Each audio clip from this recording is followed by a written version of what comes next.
ओम शांति। आज बाबा की 14 तारीख की मुरली सुनेंगे। बाबा ने कहा, मीठे बच्चे, अभी तुम संगम पर हो, तुम्हें पुरानी दुनिया से ताल्लुक नाता तोड़ देना है, क्योंकि यह पुरानी दुनिया अब खत्म होनी है। प्रश्न: संगम की कौन सी विशेषता सारे कल्प से न्यारी है? उत्तर: संगम की ही विशेषता है, पढ़ते यहाँ हो, प्रारब्ध भविष्य में पाते हो। सारे कल्प में ऐसी पढ़ाई नहीं पढ़ाई जाती जिसकी प्रारब्ध दूसरे जन्म में मिले। अभी तुम बच्चे मृत्यु लोक में पढ़ रहे हो, अमर लोक के लिए, और कोई दूसरे जन्म के लिए पढ़ता नहीं। गीत है: दूर देश का रहने वाला, आया देश पर आए। ओम शांति। दूर देश का रहने वाला कौन? यह तो कोई भी जानते नहीं। क्या उनको अपना देश नहीं है जो पराये देश में आए हैं? वह अपने देश में नहीं आते हैं। यह रावण राज्य पराया देश है ना। क्या शिव बाबा अपने देश में नहीं आते? अच्छा, रावण का परदेश कौन सा है और देश कौन सा है? शिव बाबा का अपना देश कौन सा है? पराया देश कौन सा है? फिर बाप आते हैं पराये देश में, तो उनका देश कौन सा है? अपने देश की स्थापना करने आते हैं, लेकिन क्या वह अपने देश में खुद आते हैं? एक दो ने सुनाया, ब्रैकेट में है, एक दो ने सुनाया। अच्छा, इस पर सब विचार सागर मंथन करना, यह बहुत समझने की बात है। रावण का पराया देश बताना बहुत सहज है। राम राज्य में कभी रावण आता नहीं। बाप को रावण के देश में आना पड़ता है, क्योंकि रावण राज्य को चेंज करना होता है। यह है संगम युग। वह सतयुग में भी नहीं आते, कलयुग में भी नहीं आते, संगम पर आते हैं। तो यह राम का भी देश है, रावण का भी देश है। इस किनारे राम का, उस किनारे रावण का संगम है ना। अभी तुम बच्चे संगम पर हो, न इस तरफ न उस तरफ। अपने को संगम पर समझना चाहिए। हमारा उस तरफ ताल्लुक नहीं है। बुद्धि से पुरानी दुनिया से ताल्लुक तोड़ना पड़ता है। रहते तो यहाँ ही हैं, परंतु बुद्धि से जानते हैं यह पुरानी दुनिया ही खत्म होनी है। आत्मा कहती है, अभी मैं संगम पर हूँ, बाप आया हुआ है। उनको खिवैया भी कहते हैं। अभी हम जा रहे हैं, कैसे? योग से। योग के लिए भी ज्ञान है, ज्ञान के लिए भी ज्ञान है। योग के लिए समझाया जाता है, अपने को आत्मा समझो, फिर बाप को याद करो। यह भी ज्ञान है ना। ज्ञान अर्थात समझानी। बाप मत देने आए हैं, कहते हैं अपने को आत्मा समझो। आत्मा ही 84 जन्म लेती है। बाप बच्चों को ही विस्तार से बैठ समझाते हैं। अभी यह रावण राज्य खत्म होना है। यह है कर्म बंधन, वहाँ है कर्म संबंध। बंधन दुख का नाम है, संबंध सुख का नाम है। अब कर्म बंधन को तोड़ना है। बुद्धि में है, हम इस समय ब्राह्मण संप्रदाय में हैं, फिर दैवी संप्रदाय में जाएंगे। ब्राह्मण संप्रदाय का यह एक ही जन्म है, फिर 8 और 12 जन्म दैवी संबंध में होंगे। यह ज्ञान बुद्धि में है, इसलिए कलयुगी छिछी कर्म बंधन से जैसे ग्लानि करते हैं। इस दुनिया के कर्म बंधन में अभी रहना नहीं है। बुद्धि मिली है, यह सब है आसुरिक कर्म बंधन। हम भी गुप्त एक यात्रा पर हैं। यह बाप ने यात्रा सिखलाई है, फिर इस कर्म बंधन से न्यारे हो, हम कर्मातीत हो जाएंगे। यह कर्म बंधन अब टूटना ही है। हम बाप को याद करते हैं कि पवित्र वन चक्र को समझ चक्रवर्ती राजा बने। पढ़ रहे हैं, फिर उनका एम ऑब्जेक्ट प्रारब्ध भी चाहिए ना। तुम जानते हो, हमको पढ़ाने वाला बेहद का बाप है। बेहद के बाप ने हमको 5000 वर्ष पहले पढ़ाया था। यह ड्रामा है ना, जिनको कल्प पहले पढ़ाया था उनको ही पढ़ाएंगे। आते रहेंगे, वृद्धि को पाते रहेंगे। सब तो सत्युग में नहीं आएंगे, बाकी सब जाएंगे वापस घर। इस पार है नर्क, उस पार है स्वर्ग। उस पढ़ाई में तो समझते हैं हम यहाँ पढ़ते हैं, फिर प्रारब्ध भी यहाँ पाएंगे। यहाँ हम पढ़ते हैं संगम युग पर।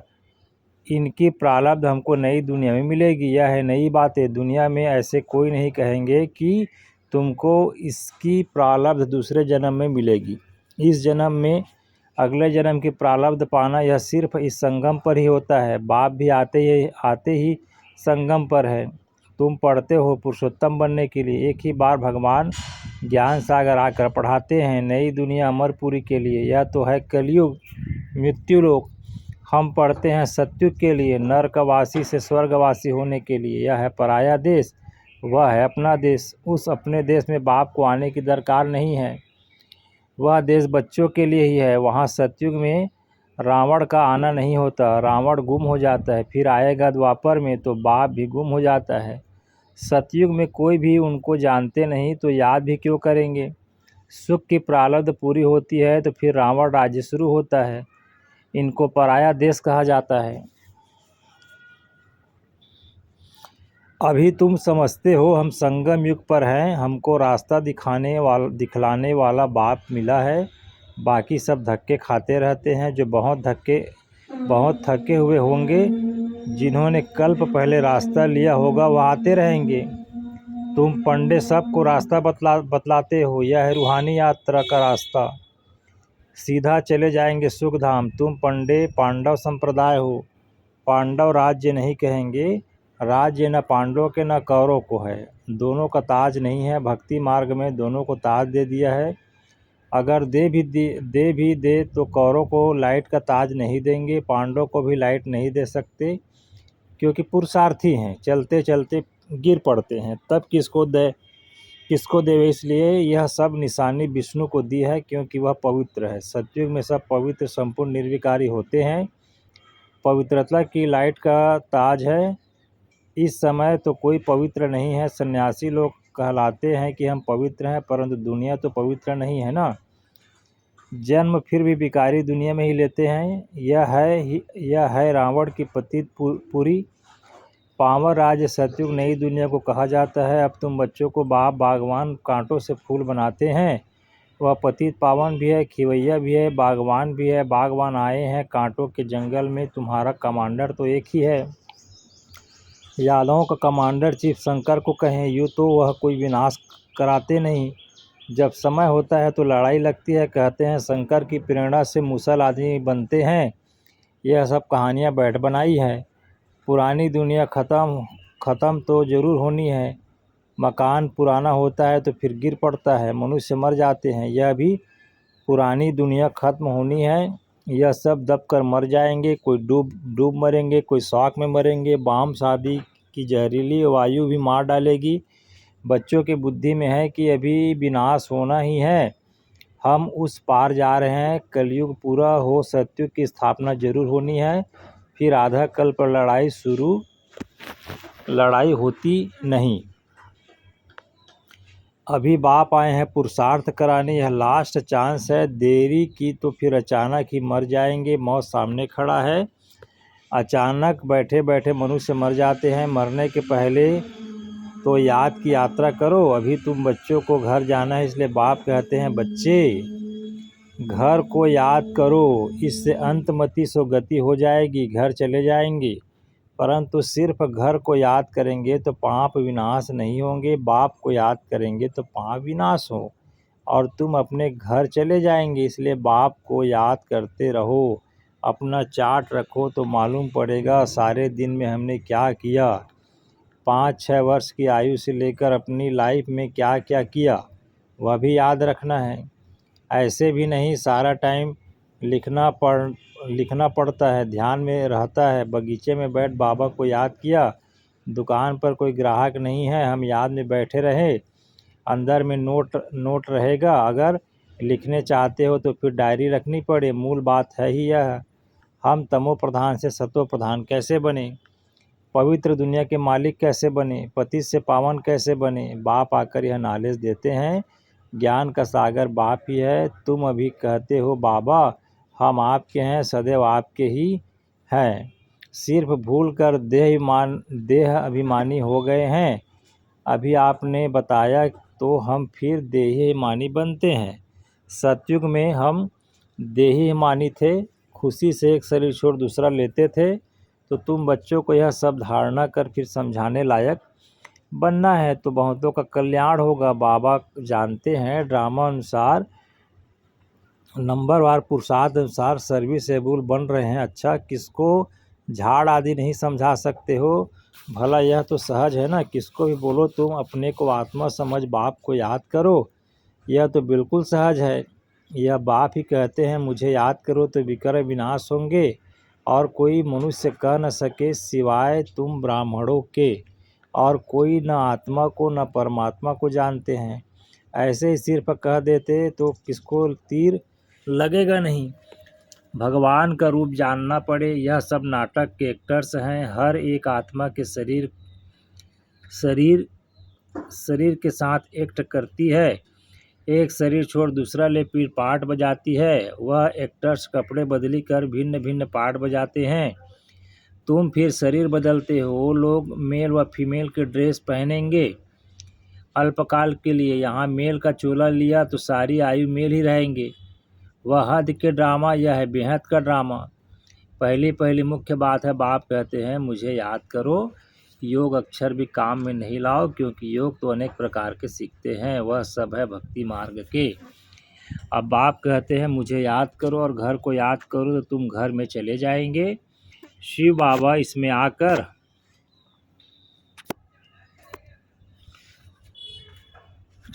इसमें आकर शिक्षा देते हैं। बाप को याद करते करते तुम पावन बन जाएंगे, फिर पवित्र आत्मा उड़ेगी। जितना जितना याद किया होगा, सर्विस की होगी, उतना वह ऊंच पद पाएंगे। याद में ही बहुत विघ्न पड़ते हैं।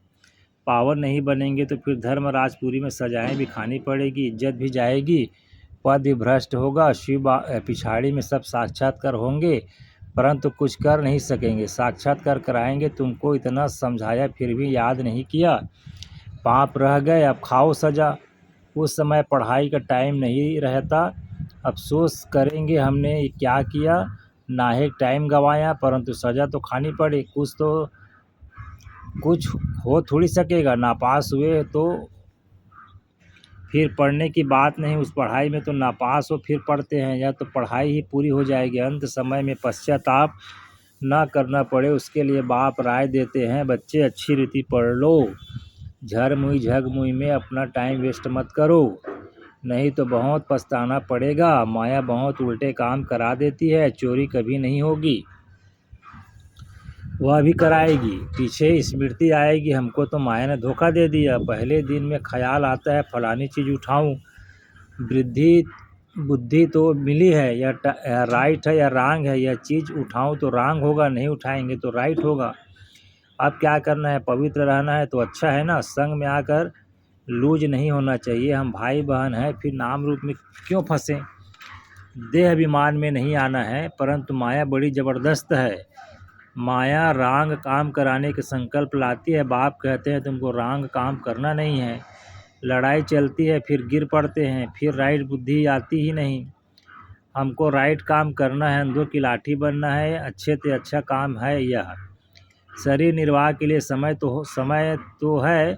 रात को नींद भी करनी है। आत्मा थक जाती है तो फिर सो जाती है, शरीर भी सो जाता है। तो शरीर निर्वाह के लिए, आराम करने के लिए टाइम तो है, बाकी समय मेरी सर्विस में लग जाओ। याद का चार्ट रखो, लिखते भी हैं, फिर चलते चलते फेल हो जाते हैं। बाप को याद नहीं करते, सर्विस नहीं करते, तो रांग काम होता रहता है।